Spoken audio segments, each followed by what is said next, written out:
thought I would also show you guys how I'm measuring the lobes for the camshaft. So I'm using a calibrated set of calipers, and I am just going through and measuring the lobes to see if they are spec or not, but also just for data. So I'm just starting from the front: 1, 2, 3, 4, 5, 6, 7, 8, 9. And from my understanding, in the Lycoming, the intake is shared. So this first one would be the cylinders 1 and 2 intake. This second one would actually be the cylinder 1 exhaust. This would be the cylinder 2 exhaust, and then we would go up one, cylinder 3 and 4 intake, and then cylinder 3 and 4 exhaust, cylinder 5 and 6 intake, and then the next ones are going to be the 5 and 6 exhaust. So I'm just going through. There's 9 total. There's also these journals right here. There's a journal here, journal here, journal here, journal there. Just measuring those. Everything's looking good so far, but I'll just show you guys. So for instance, right now we're measuring journal number 5, so we want to just measure this out. So we'll just get it right in there. It's perfectly aligned as best as we can.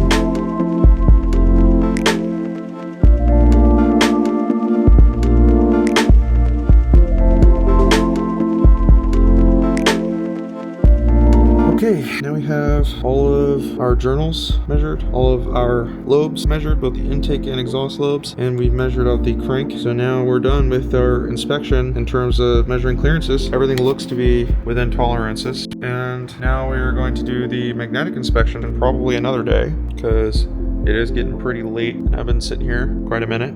So I'm going to do the magnetic inspection another day on both of these things, spray them down with some more Corrosion X, and then we can get them reassembled and lubed up and out of this rust, because real end has been pretty rusty lately. And yeah. Now let's get started on the wiring for the audio panel. Check these out. I picked these up in Japan while I was there. It was super fun to browse all the shops and actually find stuff I need. They really don't have shops like that in America anymore. I decided to install the GMA 245 from Garmin because I've used their audio panels before and I really liked the audio quality.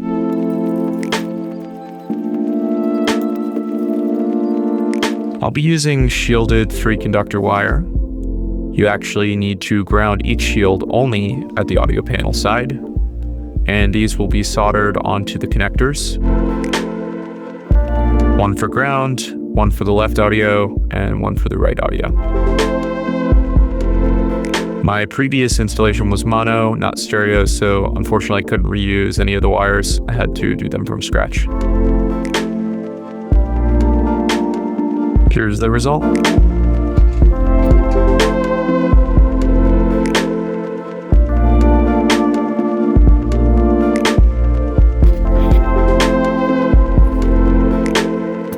There was a friendly jumping spider on my workbench, but unfortunately I had to shoo him away, so he didn't get burned.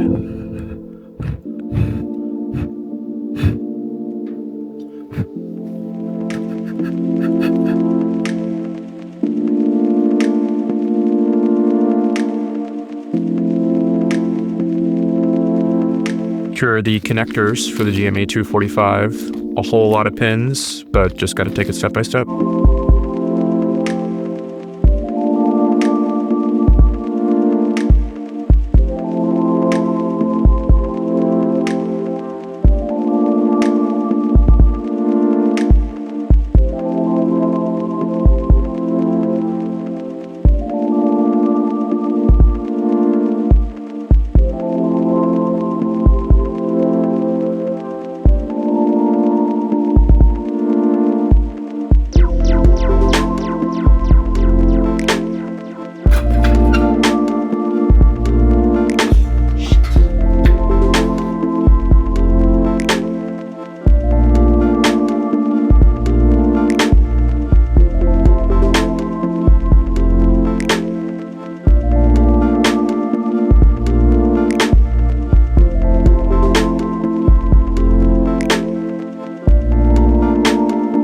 I gotta say, doing all this stripping and terminating these shields is a big pain. Sometimes I wish I could just do this.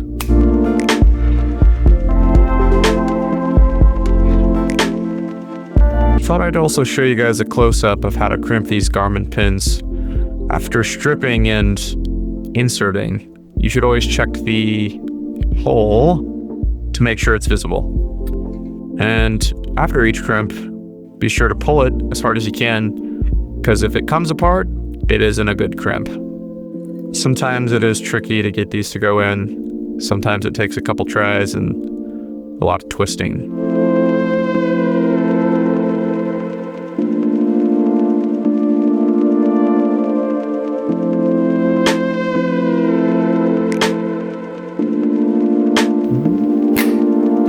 Okay, so here's our progress.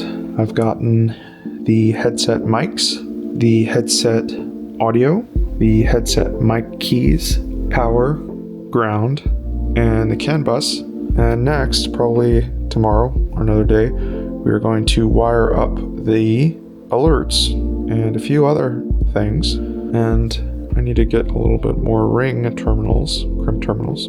This is what does the shielding for the ground, and it's very important for an audio panel that all of your shields terminate at the audio panel and not anywhere else. Otherwise you could get ground loops, add audio, static, fuzz, lots of fun stuff. So yeah, that's it for today.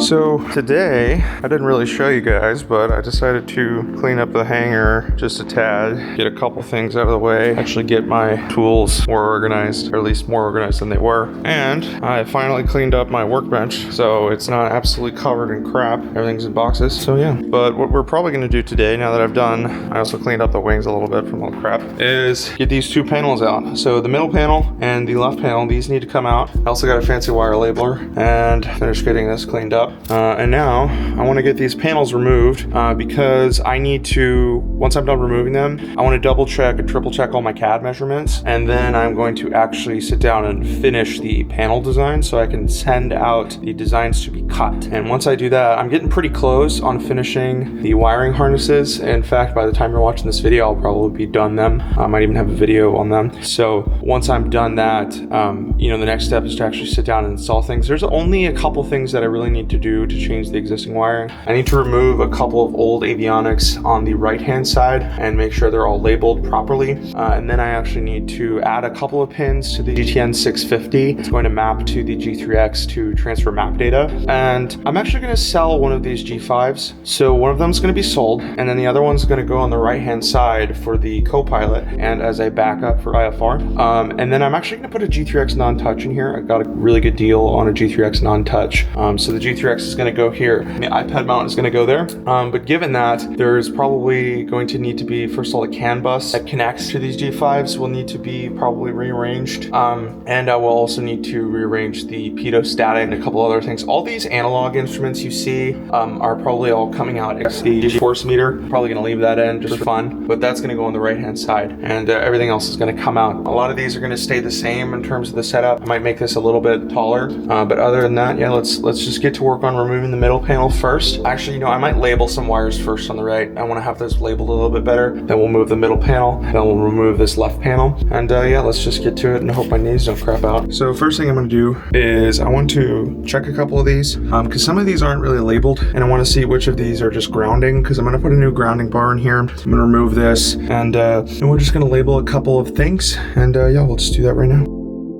I cleaned up a bunch of wires, untangled them a little bit, and labeled a bunch of stuff. So when I actually go to redo a bunch of this, I can make sure it's all sorted out properly. And there was a bunch of things that for some reason were grounded to the panel, grounded to each other, grounded to a bunch of stuff. The grounds were sort of all over the place, which I totally get because it's a little bit easier to do the chaining that they did. But I'm actually going to put a grounding bus bar in here and just ground all my stuff to that. I don't really like it when you ground to stuff like the panel, because you can introduce ground loops into avionics, which can be particularly sensitive if there's multiple paths to ground. So instead what I'm going to do is I'm going to put a bus bar here and have that attached to ground.